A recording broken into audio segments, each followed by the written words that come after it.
महाराज ने दान के भेद करते हुए उन्होंने कहा है, स्व पर अनुग्रह, अपने और पर के उपकार के लिए जो दिया जाता है वो क्या है? दान है। उनमें उन्होंने सबसे पहले लिखा है समय का दान। किसका? आहार नहीं दिया उन्होंने, औषध नहीं दिया, अभय भी नहीं दिया, और ना ही उन्होंने कोई ज्ञान आदि का दान का। कौन सा दान कहा है? समय का दान। जो पंच परमेष्टियों के लिए अपनी आयु में से अधिकांश समय यदि 8 घंटे आपके लिए धर्म के लिए देता है, तब कहीं उसके सारे कार्य क्या होते हैं? सफल होते हैं। कौन सा दान सबसे ज़्यादा सार्थक है? समय का दान। आप लोगों की कौन से दान में रुचि है? कौन से दान में रुचि है?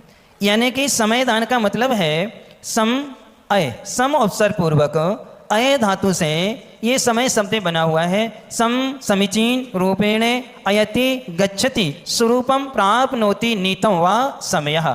जो आपके आत्म स्वरूप के पास ले जाता है उसका नाम क्या कहलाता है? समय कहलाता है। यानी आत्मा का पर्यायवाची शब्द है कौन सा? समय। लेकिन यहाँ काल द्रव्य की जो व्यवहार काल द्रव्य की पर्याय है वह समय है।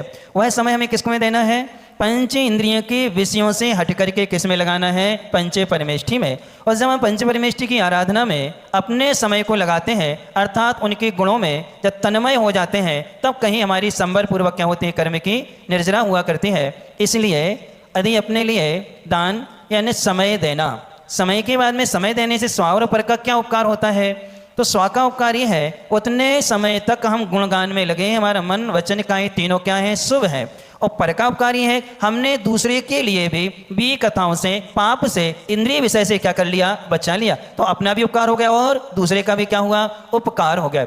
ये दोनों स्व और पर के उपकार के लिए क्या देना चाहिए? और अपन क्या देते हैं? कितने लोग ऐसे होंगे जो जिनालय में आते ही साथ में ये संकल्प करते हैं, जब तक हम जिनालय के अंदर रहेंगे तब तक हम संपूर्ण ग्रस्त संबंधी विकल्पों का, संपूर्ण संबंधों का क्या करते हैं? त्याग करते हैं। कोई नियम नहीं लेता होगा।